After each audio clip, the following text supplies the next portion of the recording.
নমস্কার, আপনারা সবাই কেমন আছেন? সুচিস্মিতা ডেলি ব্লগে আপনাদের সবাইকে স্বাগত।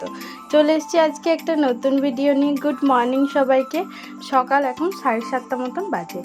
তো আমি এখন রেডি হয়েছি, বাবুকেও রেডি করিয়ে যাচ্ছি ডাক্তারের কাছে। কটা দিন ধরে আপনাদেরকে বলছিলাম না, শরীরটা একদম ভালো যাচ্ছে না, তো খুবই শরীরটা খারাপ করেছে, তার জন্য আজকে যাচ্ছি। তো আমি, মা আর বাবু যাচ্ছি, আর বাবা আর একটু কাকু অন্য একটা জায়গায় যাচ্ছে। তো এই যে আমরা রাস্তায় বেরিয়ে পড়েছি, এটা হচ্ছে আমাদের বাড়ির সামনেটা। এই রাস্তাটা তো আপনারা চেনেনই, অনেকবার দেখেছেন। মা বাবুকে নিয়ে হাঁটছে আর আমিও হাঁটছি। তো এই যে আমাদের গ্রাম্য পরিবেশ, সেই গ্রাম। তো চলুন, যেতে যেতে কথা হবে। আর এখন থেকে ভিডিওটা শুরু করছি, দেখতে থাকুন। আশা করি আপনাদের ভিডিওটা ভালো লাগবে। ওই যে বাবু মায়ের কোলে চেপে গেছে, আর আমরা টোটো পেয়ে গেছি, আমরা টোটো করে যাচ্ছি। আমাদের এখান থেকে বেশি দূর না, খুব ওই 20 মিনিট মতন লাগবে। আরও ওরকম করছে, কারণ মা ওকে বেশি ঢাকাঢুকি নিয়েছে, সকালের দিক তো, আর এই দিকটাতে না খুব ঠান্ডা ঠান্ডা আবহাওয়াটাও আছে, তো সেই জন্য ওকে ভালো করে জড়িয়ে নিয়েছে। আর ও হাওয়াটা পাচ্ছে বলে না, ও একটু নিঃশ্বাস নিতেও কষ্ট হচ্ছে, তো সেই জন্য ওরকমভাবে নিয়েছে। তো যাই হোক, আমরা পৌঁছে গেছি নার্সিংহোম। তো এটা হচ্ছে কদমতলায় ইশায়ু নার্সিংহোমে আমরা ঢুকে গেছি এখন। তো আমাদের টোকেনও দিয়ে দিয়েছে। আমাদের 2 নম্বরে নাম আছে। ফার্স্টে বলেছিল 2 নম্বরে, তারপরে আবার 1 নম্বরে আমাদের দেখিয়ে দিয়েছে। এখানকার যিনি মানে মেডিসিনের দোকানে থাকে, তো ওনাকে ফোন করে বলে দিয়েছিলাম, তো উনি আমাদের নামটা আগে লিখিয়ে দিয়েছিলেন। রিসেপশনিস্ট জানতেন না। তো যাই হোক, আমরা 1 নম্বরেই দেখিয়ে নিয়েছিলাম। আর আমার খুব টেনশন হচ্ছিল, কি বলবে ডাক্তারে, কি হবে। আর গণেশজি আমার সামনেই বসেছিল। আর এই যে আমাদের ডাক্তার দেখানো হয়ে গেছে, ওষুধও নিচ্ছে, আর এই ভাইটাই আমাদেরকে দেখিয়ে দিয়েছে তাড়াতাড়ি। আর এই যে আমাদের ওষুধ কেনা হয়ে গেছে, আমরা এখন বেরোচ্ছি। আপনাদেরকে বাড়ি গিয়ে সবটা জানাচ্ছি, কি হয়েছিল কি না হয়েছিল। তো এই যে এইটা হচ্ছে নার্সিংহোমটা। আমাদের এখানে এই নার্সিংহোমটা নতুন হয়েছে, এই 2 বছর মতন হয়েছে। এখনও কাজ চলছে, পুরোপুরি কমপ্লিট হয়নি। তো এই যে মা বাবুকে নিয়ে নামছে। আমরা বাড়ি ফিরবো, ওষুধ টষুধ সমস্ত কিছুই নিয়ে নিয়েছি। আর এখান থেকে আমরা টোটো পেয়ে যাব, টোটো করেই বাড়ি যাব।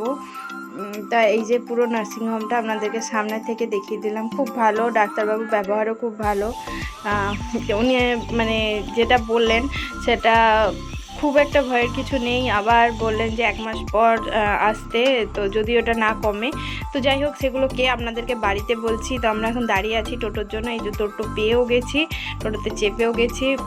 আসলে আমাদের গ্রামের দিকে না খুব একটা বেশি টোটো যেতে চায় না, যদি না ভর্তি হয়, তো সেই জন্য একটুখানি দাঁড়িয়ে থাকতে হয়েছিল। আমাদের বলেছিল সকাল 8টার আগে পৌঁছে যেতে, তো আমরা 8টার আগেই পৌঁছে গেছিলাম। আসলে বাবু না কালকে রাত্রে খুব একটা ঘুমায়নি, মানে খালি ঘুমাচ্ছিল আবার উঠে পড়ছিল, তো সেই জন্য আমার আজকে সকালবেলায় ঘুম থেকে উঠতেও খুব কষ্ট হচ্ছিল, কিন্তু যাই হোক উঠে গেছিলাম। তো আমরা যখন পৌঁছে গেছিলাম তখন সামনের শাটারটা ওপেনও হয়নি। আসলে নার্সিংহোম তো পিছন দিক দিয়ে সব কিছু যাতায়াত হয়, তো সামনের দিকটা পরে খুললো আমরা যাওয়ার পরে। তারপরে নামটাম লেখাবার পরে আমার নামটা যদিও বা লেখানো ছিল সেটা বলেছিল, কিন্তু তাও আমাদের লেখাতে হয়েছিল। তো তারপরে যাই হোক সব বলে দিল ভাইটা। তো তারপর আমরা দেখিয়ে নিলাম। তো এই যে এখন আমরা টোটো থেকে নেমেও গেছি। আর বাবু না ঘুমাচ্ছিল, মানে ওই যে তখন দেখলেন তখনও ঘুমাচ্ছিল, ওই নার্সিংহোমে গিয়েও ঘুমিয়ে পড়েছে, আর এখনও ঘুমিয়ে ঘুমিয়েই বাড়ি যাচ্ছে। ওই যে মা নিয়ে যাচ্ছে, তো বাড়িও ঢুকে গেছি। এই মাত্র বাড়ি এলাম, বাড়ি এসে একদম ফ্রেশ হয়ে নিলাম, স্নান করে নিলাম। মাথাতে জল দিইনি, গায়েতে জল দিলাম। আর এই যে বাবু এখানে আছে, ও এখন খেলছে নিজের মতন। তো আবার পরে কিছুক্ষণ পরে আপনাদের সাথে কথা বলছি, কি বললো ডক্টরে কি না সবটাই আপনাদেরকে বলছি। তাই চলুন পরে আসছি। স্নান করে নিয়েছি, বাবুকে এখনও স্নান করাইনি, বাবুকে স্নান করাবো, ও এখন খেলছে। তো আগে আমি আর মা আগে টিফিনটা করে নেবো, টিফিন করার পর একটা ওষুধ আছে, তো ওষুধটা খাবো। তো সেই জন্য আমি দেখালাম বাবু কী করছে, বাবুকে এসে খাইয়ে দিয়েছি, তো সেই জন্য ও এখন পেটটা ভর্তি করে এখন ঘুমাচ্ছে। আর এই যে ওষুধগুলো আপনাদেরকে দেখাচ্ছি, কি কি ওষুধ দিয়েছে দেখুন। এই একটা ওষুধ দিয়েছে, আর একটা ওষুধ দিয়েছে, এই দুটো ওষুধ দিয়েছে। তো সেই দুটো ওষুধ এখন চলবে পুরো 1 মাস পর্যন্ত। তো যাই হোক খেতে হবে, কিছু করার নেই। ব্যাস এই একটা ওষুধ আছে টিফিন খাওয়ার পরে, আর একটা ওষুধ আছে রাত্রে খাওয়ার পরে। তো এই দুটো ওষুধ, আর বাবু এখানে ঘুমাচ্ছে। অনেকক্ষণ পর আবার আপনাদের সামনে এলাম।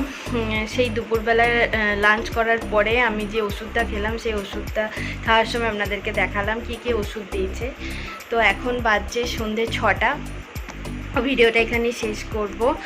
আর আমাকে ডাক্তারবাবু কি বললেন, আমার হয়েছে বলতে আমার প্রচণ্ড উইক হয়ে গেছি আমি, আমার অনেকটা ওয়েট লস হয়েছে, আমার হিমোগ্লোবিনটা অনেকটা কমে গেছে, আমার প্রচণ্ড লো প্রেশার, আর ব্যাস এই কটাই হয়েছে। আর কি বলবো, আর আমার বাবু আমার প্রেগনেন্সির সময় আমার থাইরয়েড ধরা পড়েছিল। তো থাইরয়েডের কারণেও হতে পারে, তার জন্য আমার একটা থাইরয়েড টেস্ট দিয়েছে। তো সেই টেস্টটা করাবো, আর হিমোগ্লোবিনও একটা টেস্ট করতে বলেছে। আর বললো যে, আর আমার না 3-4 দিন ধরে কি হচ্ছে বলুন তো, ঠিক দুপুরের দিকে না আমার প্রচণ্ড মাথা ব্যথা করছে। তখন আমার কিছু খেতে বা কারোর সাথে কথা বলতে আমার কিচ্ছু ভালো লাগছে না, তখন মনে হচ্ছে চুপচাপ শুধু শুয়ে থাকি। আর এমনিও আমি খাওয়া দাওয়াটা আগের থেকে অনেকটাই কমে গেছে, কারণ খেতে ইচ্ছে করছে না। তো তার কারণেই হয়তো আমার অনেকটা ওয়েট লস হয়েছে। তো বললো এগুলো ঠিক না, এগুলো করতে হবে। আর আমি যখন বললাম ডাক্তারবাবুকে, ডাক্তারবাবু বাবুকে রাত্রের বেলায় জানেন তো, আমি যখন ঘুমাচ্ছি বা রাত্রেবেলায় যখন বাবুকে উঠে খাওয়াবো, সেই ক্ষমতাটুকুনি আমি পাচ্ছি না বাবুকে খাওয়ানোর মতন, এতটাই আমি দুর্বল হয়ে গেছি। তো বললো এটা কোনো অসুবিধার কিছু নেই, এই ওষুধগুলো খাও, আশা করছি 1 মাসের মধ্যে তুমি ঠিক হয়ে যাবে, যদি না হও তখন এসো, তখন অন্য কিছু আমরা ভাববো। তো যাই হোক, জানি না কি ভাবার কথা বললো, ওটা শুনে আমার খুব ভয় লাগছে, যেন ঠাকুরের কৃপায় যেন আমি 1 মাসের মধ্যে ভালো হয়ে যাই এই ওষুধগুলো খেয়ে, জানি না না হলে কি। তো যাই হোক, আশা করছি ভালো হয়ে যাব। আপনারাও একটু ভগবানের কাছে বলবেন যেন আমি তাড়াতাড়ি সুস্থ হয়ে উঠি, কারণ এরকমভাবে থাকতে আমারও ভাল লাগে না। আর হ্যাঁ, কাজকর্ম বলতে হালকা হালকা কাজকর্ম করতে বলেছে এখন যে খুব চাপের কাজ কিছু করতে বারণ করেছে, কারণ যেহেতু আমার লো প্রেশার, সেই কারণে এগুলো সব ঠিক হয়ে যাওয়ার পরে আমি যেরকম নর্মাল লাইফ লিড করছিলাম সেরকম লাইফ লিড করবো। তো এখন এরকমই চলতে হবে। আর আমি জানি আমাকে ঠিক হতেই হবে, কারণ আমার এ বাড়ি ও বাড়ি, আমার ছেলে, আমার স্বামীর জন্য আমাকে ভালো হতেই হবে, সবার জন্য আমাকে ভালো থাকতে হবে, ভালো হয়েও যাব আমি আশা করছি। আর বাকিটা তো ভগবানের ইচ্ছা। যাই হোক, চলুন ভিডিওটা আমি এখানেই শেষ করছি। অনেক সকালে ভিডিওটা আরম্ভ করেছি আর ভিডিওটা এখন শেষ করছি। দেখা হবে খুব শিগগিরই একটা নতুন ভিডিওর সাথে। ততক্ষণে আপনারা সবাই ভালো থাকুন, সুস্থ থাকুন, আর সবাইকে ভালো রাখুন। আর যদি আমার এই ভিডিওটা আপনাদের ভালো লেগে থাকে, অবশ্যই লাইক করুন, শেয়ার করুন, কমেন্ট করুন, আর চ্যানেলটাকে সাবস্ক্রাইব করে দিয়ে আমার পাশে থাকুন। আর যারা নতুন নতুন আমার ভিডিও দেখছেন তারা প্লিজ আমাকে একটু সাপোর্ট করুন, আর চ্যানেলটাকে অবশ্যই সাবস্ক্রাইব করে পাশে থাকা বেল আইকনটাকে অন করে রাখুন, যাতে প্রত্যেকটা আমার ভিডিও আপনাদের কাছে সবার আগে পৌঁছে যায়। আপনারা যদি সাপোর্ট করেন আমি ঠিক এগিয়ে যাব আপনাদের আশীর্বাদে, আপনাদের ভালোবাসায়। খুব শিগগিরই দেখা হচ্ছে আবার নতুন ভিডিওর সাথে।